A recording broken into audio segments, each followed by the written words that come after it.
Time package.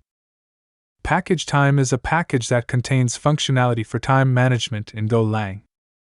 Here's several functions in time package.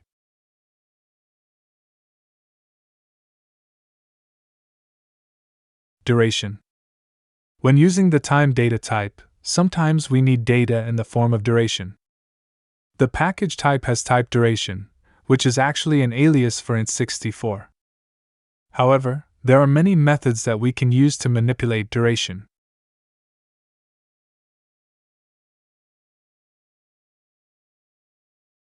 Getting the current time. First, it calls the time now function, which returns the current local time.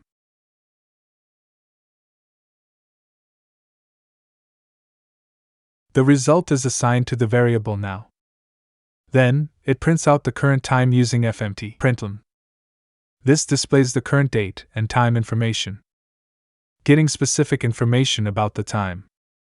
By calling various methods on the now variable, which represents the current time, the snippet retrieves and prints out specific components of the time. Function year retrieves and prints the current year. Function month retrieves and prints the current month. Function day retrieves and prints the current day of the month.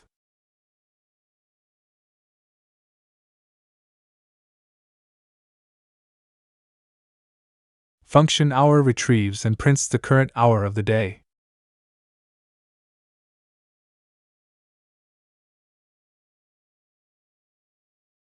Function minute retrieves and prints the current minute of the hour.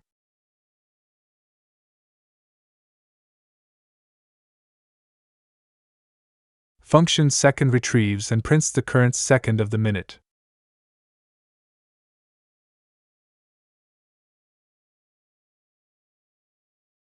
Function nanosecond retrieves and prints the current nanosecond within the second.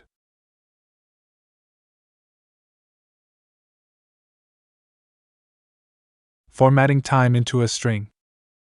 By invoking the format method on the now variable, which holds the current time, the snippet converts the time value into a string according to a specific layout pattern specified as an argument to the format method. In this case, the layout pattern 2006-1215 for 5 corresponds to a particular date and time format. Adding duration to time. By using the add method on the now variable, which holds the current time, the snippet adds a duration of 24 hours to the current time. This operation effectively calculates the time 24 hours from the current time, calculating duration between two times. The duration is specified as time hour 24, which represents 24 hours in terms of the time duration type.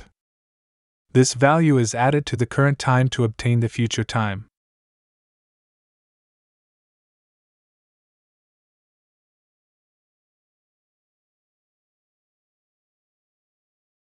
Okay, let's run it. And this is the result.